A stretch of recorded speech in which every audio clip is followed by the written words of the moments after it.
네, 안녕하십니까. 이번 주제는 설득력에 관해서 이야기를 좀 드려볼까 합니다.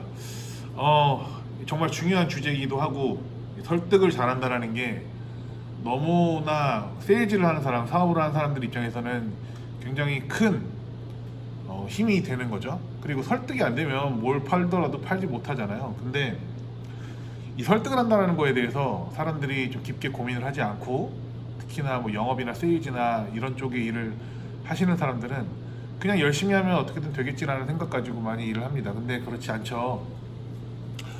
뭐 예를 들어 볼까요? 우리가 뭐 나이키 신발을 사는 데 있어서 나이키 신발을 살 때 가성비가 좋아서 사나요? 아니죠. 그 브랜드에 이미 설득을 당한 다음에 사는 거 아닙니까? 우리는 설득이 된 다음에 그 다음에 마지막에 가격표를 보는 게 많이 있습니다. 우리가 뭐 예를 들어서 되게 싼 소모품을 살 때는 가격만 보고 중국산 제품이라 하더라도 그냥 싸니까 막 사고, 소모품이니까 그렇게 될 수는 있겠지만은 약간 부가가치가 높은 것들은 대부분 상품의 가격을 떠나서 먼저 이 상품을 사야 되는 이유가 스스로 내재되어 있고, 그 상품을 팔려고 하는 사람들이 설득을 잘 하고 그 다음에 물건의 가격을 보는 시나리오가 되겠죠. 그래서 좀 금액이 있거나 가치가 좀 높은 상품들은 당연히 설득이 먼저 포인트가 돼야 합니다.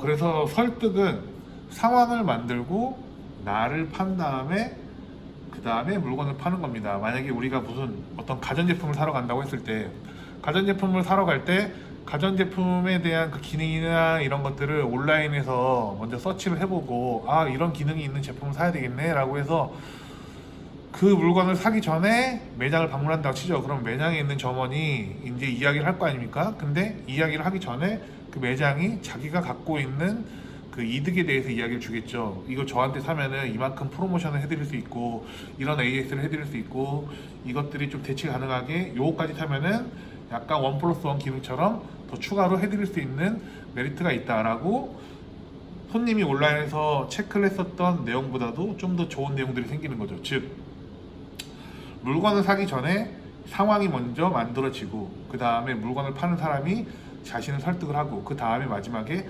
가격으로 승부를 보는 구조인 거죠. 그러면 이건 부동산도 그렇고 보험도 그렇고 모든 영업이 뭐 이것뿐만 아니라 모든 상품을 파는, 가치가 높은 상품을 파는 사람들이 꼭 갖춰야 되는 자질이겠죠. 그래서 제가 면접을 볼 때 그런 얘기를 많이 합니다. 면접자들한테 처음에 아이스 브레이킹을 하고 막 캐주얼한 이야기를 하다가 한 10분 정도 있다가 그 다음에 본인의 과거 이야기를 쭉 나열해서 서술해 달라고 이야기를 합니다. 그러면 대부분은 본인의 과거 이야기를 어떻게 하냐면, 나는 10대 때 이런 학교를 다녔고 이런 공부를 했었고 이렇게 했는데 여기서 갑자기 뭔가 안 좋은 상황이 생겨가지고 이런 대학을 가게 됐고, 이 대학을 하면서 이런 알바를 하고 그렇게 해서 어떻게 좀 시간을 보내다가 이렇게 뭐 지원을 하게 됐습니다 라는 레파토리를 이야기를 많이 하죠.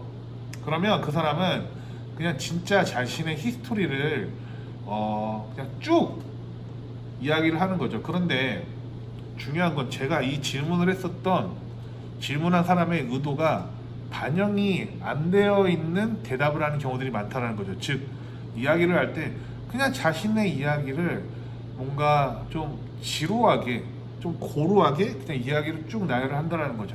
그러면 듣는 사람 입장에서는 좀 지루하죠. 그러면 일단 여기서 많은 부분들이 아쉽게 되는 겁니다. 조금 더 후킹 있게 이야기를 해야 돼요. 좀 더 듣는 사람 입장에서 재밌고 흥미가 있게 이야기가 돼야 되는 겁니다. 그거를 포커스 삼아야 되는 거고, 그건 뭐냐면 상대방이 자신의 이야기를 할 때 내 감정이 동요가 되는 거를 만들어 나가야 된다는 거죠. 내가 그 이야기를 들었을 때, 아, 어떤 학교를 나왔구나, 어떤 쪽을 전공을 했구나, 이런 일을 했구나 라는 정보만 들으려고 하는 게 아니잖아요. 그래서 이 대화 내용에서 좀 재미있고 엣지 있게 이야기가 돼야 된다는 거죠. 다큐보다는 소설 느낌으로 이야기를 좀 더 만들어 나갈 줄 알아야 된다는 거죠. 이건 어떻게 보면 좀 문과적인 능력이긴 한데, 감정이 들어가서 이야기를 하는 경우들이 되게 드물다라는 거죠. 그래서 이야기를 할 때 좀 지루합니다. 보통 사람들이 이야기를 할 때 감정이 들어가 있지 않고 좀 더 후킹 있게 이야기하는 메시지가 없는 거죠. 마치 내가 쿠팡에서 뭐 네이버 쇼핑에서 물건을 살 때 딱 들어갔는데 상세 페이지에서 그냥 저희 회사는 이러이러한 회사고요, 이런 기능을 넣고 이런 제품을 써서 가성비 대비 품질이 너무 우수합니다 라는 식으로 상세 페이지가 써 있으면 되게 지루할 거 아닙니까? 근데 어떤 상세 페이지는 여러분들 이런 고민 많으시죠? 이러면서 약간 뭔가 후킹 있게 처음에 들어오는 거잖아요. 두괄식으로 이야기를 하는 것들도 많이 사람들이 보통 커뮤니케이션 할 때 익숙하지 않기 때문에 지루하게 다가온다는 거죠. 그래서 상세 페이지처럼 랜딩 페이지처럼 좀 더 후킹 있게 메시지가 보통 사람들하고 오프라인에서 대화를 할 때도 필요하다는 거죠. 이게 듣는 사람 입장에서 이야기를 하는 방식이 결여되어 있기 때문에 설득력이 부족하다라는 생각을 저는 합니다. 흥미있게 이야기하는 데 있어서 포커스를 맞춰야 된다는 거죠. 예를 들어서 한번 이렇게 얘기해 보죠. 20대 때 어땠어요? 라고 했을 때 보통 20대는 제가 요런 대학을 나와서 이렇게 했고 요런 알바를 했고 요런 취업을 해서 이렇게 했습니다. 이렇게 이야기를 하는데 탈락입니다. 세일즈를 하는 사람의 언어는 그런 식으로 쓰면 안 돼요. 20대 때 어땠습니까? 라고 했을 때 좀 더 옳은 방식은 20대요? 너무나 비참했습니다. 정말 매일매일 울고 싶을 정도로 힘들었습니다. 그 이유는 이러면서 감정을 들어가게 이야기를 하면서 처음에 두괄식으로 후킹을 해서 이야기를 해줘야 더 사람들이 경청을 하고 이야기를 들을 거 아닙니까? 그래서 그 이야기를 할 때 본인의 감정이 제대로 들어가 있어야 되는 겁니다. 슬픈 감정, 기쁜 감정, 뭐든지 간에. 그리고 듣는 사람 입장에서도 표정을 지을 줄 알아야 되는 거예요. 사투리를 쓰는 사람들이 이런 커뮤니케이션에 유리할 때가 많이 있거든요. 왜냐면 사투리는 액센트가 강하잖아요. 그러니까 감정이 좀 더 느껴지고요. 듣는 사람이 좀 지루하지 않죠. 일반 서울 말보다도. 이런 것들도 중요하다는 거죠. 당연히 이렇게 막 바디 랭귀지를 써가면서 이야기를 하는 것들도 상대방 입장에서 흥미있게 들어가는 부분이기도 하고요.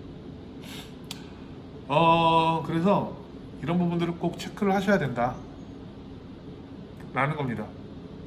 두괄식으로 이야기를 하고 듣는 사람 입장에서 이야기를 하고 내용을 명확하게 전달하려고 하는 생각에 매몰되지 마시라는 게 제가 오늘 말씀드리고 싶은 결론입니다. 듣는 사람 입장에서는요, 내용도 중요하지만 그 사람이 자신의 이야기를 어떻게 흥미롭게 서술하느냐가 설득하는 데 있어서 기본 골자라는 겁니다. 드레스 코드가 될 수 있고 말하는 방식이 될 수 있고 유머가 될 수도 있고요. 때론 다큐도 필요하죠. 그래서 논리적으로 명확하게 이야기하는 아나운서 느낌의 커뮤니케이션 방식은 의외로 필드에서, 진짜 오프라인 필드에서 별로 쓸모없을 수 있다 라는 겁니다.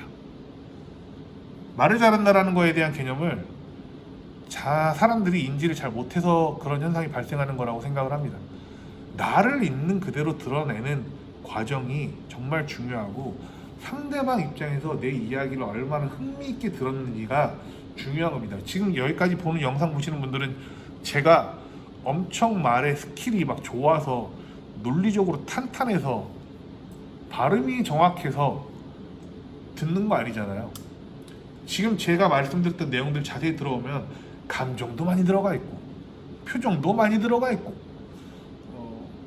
여러 가지 것들이 혼용되어 있잖아요. 그러니까 이런 것들을 좀 참고를 해서